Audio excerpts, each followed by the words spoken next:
Welcome back to KC Talks EV, and yes, I'm currently underneath my Ioniq 38 kilowatt hour.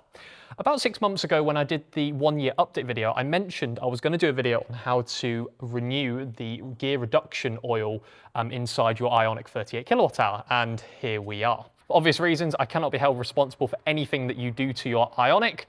You do this at your own risk. If you, for example, damage anything, I'm not responsible for any damage that you might cause. If you are not too sure, please get a qualified mechanic in order to do this. Most mechanics should be able to do this. It's actually even more straightforward compared to some engine oil changes. And this is definitely a recommended thing to do if you are planning on, for example, keeping your Ioniq for a long time.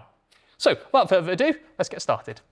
Okay, so now it's time to remove the undertray. So there are actual plastic clips along the front end, and then there's 1, 2, 3, 4, 5, 6, and 7 bolts actually to remove in order to remove the undertray.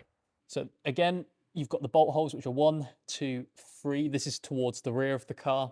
You've got 1, 2, 3, and 4. Just zoom out quickly just to show you that. And then finally, for the plastic clips, we've got 1, 2, 3, 4, 5, 6, 7, 8, 9, 10, 11, and 12. So that's all of the ones, the plastic clips. Definitely go buy a few more.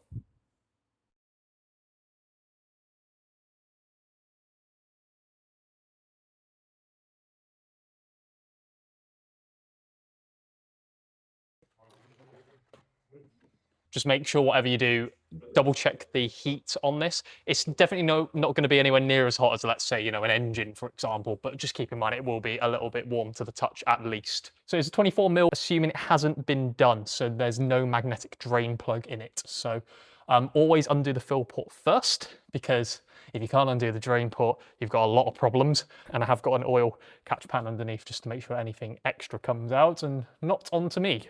You might have a little seepage of oil if you undo the fill port, depending on how much they filled it at the factory.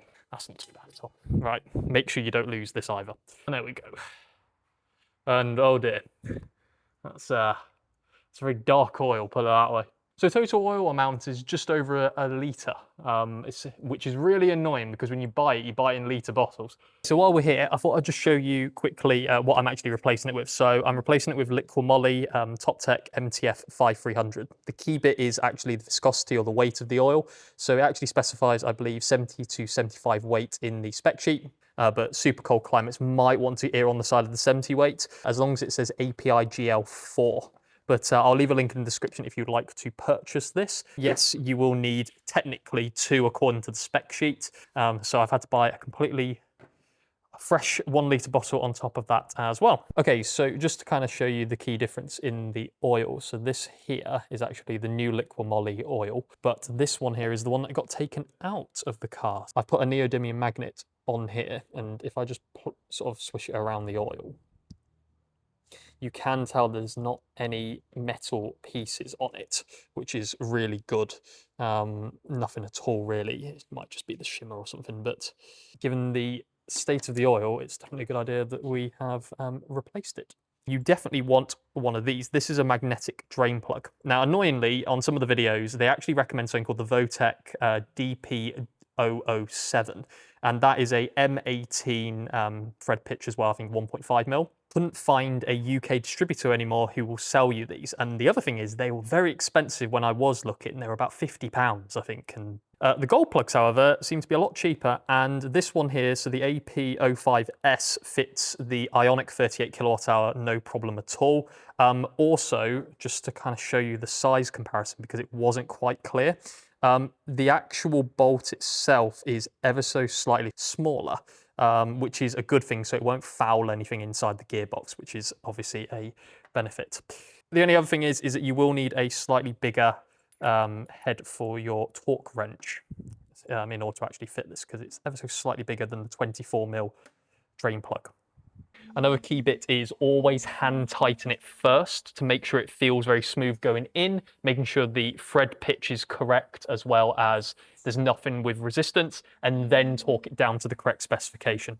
So all we got to do is just tighten it up. So I'm going to set my torque wrench to 24 foot-pounds. Now that's clicked, so that's absolutely fine. You don't want to go to the second click really, but 24 foot-pounds, easy peasy. Drain port and the fill port have been put back on. 24 foot-pounds doesn't seem like a lot, but seems absolutely fine. I don't think it's going to come off. Make sure you use a fresh crush washer as well. I'm going to be perfectly honest, this syringe, especially with the actual tube it came with, is completely useless. It took absolutely ages. I kind of fashioned up this. So this is actually from the liquid moly bottle because I think you're designed to put it upside down. And then this actually fits just on the syringe end, which all you've got to do though is fill it till this starts to flow out. So definitely have a drain pan or something underneath and then just let it drain out a little bit. If it's still actually draining out, that's perfect.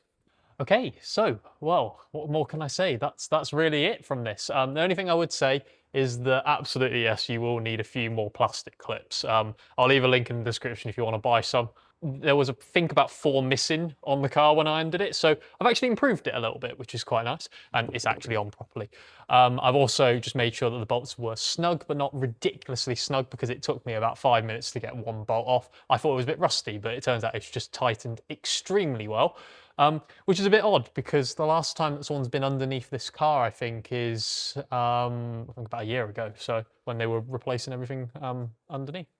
What I thought I would do now is, after the oil change, give a frequently asked questions section. So I've kind of overlaid about 5 different questions which you probably have. First things first, why is it needed? Most electric vehicles do have a reduction drive, and normally it's a single speed reduction drive. Some models do have 2 speeds, one for higher cruising speed and then one for outright acceleration, but the Ioniq only has 1. And one gear is connected to the motor and the other one is connected directly to the wheels. There is no clutch assembly or arrangement. This also applies to other gearboxes as well, but as the gears, what we call run in, so within the first 1,000 or even earlier than that in terms of mileage, the gears will mesh and a very small amount of those gears will end up as small, tiny metal fragments inside the oil. This is normally picked up by a magnet, and in fact Hyundai Kia have actually placed an internal magnet inside of the housing.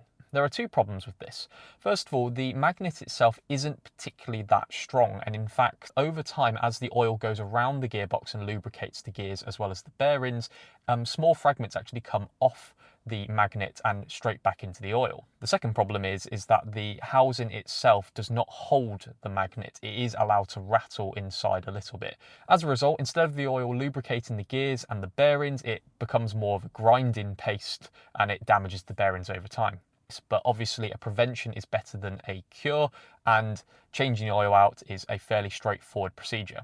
Second question, when should you do this again? The key bit, I will say, is that once it has been done, that is the most important oil change of it all. If you have, for example, a Hyundai Ioniq and you've just recently purchased it and you're not too sure if it's been done, the amount of money it costs to do is far less compared to getting any form of replacement.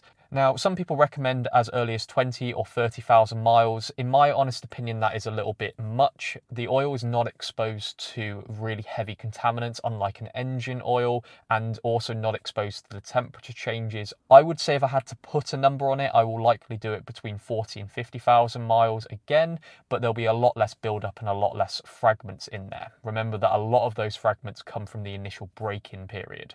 The third question was how much torque to put on the magnetic drain plug, and there has been some level of uncertainty with. So let me kind of go through my logic on it. It's a bit more difficult to find, and most recommendations are around 25 pounds-feet of torque for a Votex drain plug, and I would expect that the gold plug isn't any different. Now, the key bit is whatever you do, do not over tighten it. You must use a torque wrench. If you damage the threads, that is a much, much bigger problem and a much more expensive problem at that. Now, the factory original fill plug actually recommends, I believe, 30 plus pounds-feet of torque, which is a lot of torque to actually put on that bolt. And I'm quite worried about stripping the threads itself. So I went with 24 purely because I wanted to err on the side of caution. So some people recommend somewhere between 22 and 25, and 24 seems quite reasonable. And it definitely wasn't loose. It was definitely tight enough. Another key aspect is to use a brand new aluminium crush washer for both the drain plug and the fill plug, which, by the way, the Gold Plug AP05S does come with one anyway, so just use that one. And I didn't notice a patch of oil the next day after driving 40 miles back home, so I think it should be okay. But whatever you do, just make sure there's no leaks, as well as please do not over tighten it. Question number 4, should you get 2 magnetic drain plugs? And the answer is probably not. The drain port is going to get the most amount of fragments by far, so you must get a magnetic drain plug, in my opinion.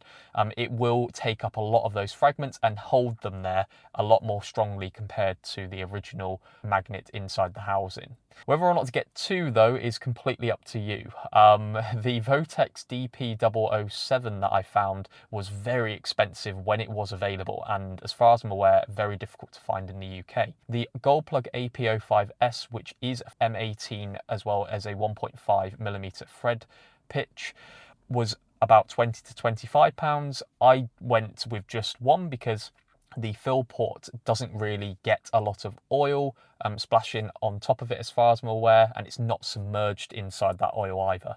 So it is completely up to you. I mean, if you want to go for 2, I mean, buy 2 if you would like, but if you want to save a little bit of money, I think it's quite a reasonable thing to do. And finally, how should I get the oil in? You will probably notice that I didn't really spend too much time going through that oil syringe, and the reason why was because it was basically useless. The oil is quite viscous in the grand scheme of things, and the pipe that it comes with absolutely is quite long, so it's easy to actually access it, but honestly, don't buy that. I have left a link, however, to a proper oil syringe, which seems to have a much wider bore, which means that you can actually push the oil into the fill port at the top. And yes, I am actually getting the Sealy oil pump because I will be doing another EV on the channel at some point. And I think that is really pretty much it. Hopefully this video has been quite useful. Let me know in the comments below whether it has. If you have any more further questions about it, please let me know down below. By the way, everything that I've discussed will be a link in the description as well. I do get a small kickback if you use those links, so thank you so much for that. So I think that is pretty much it. So thank you for watching, and talk to you later.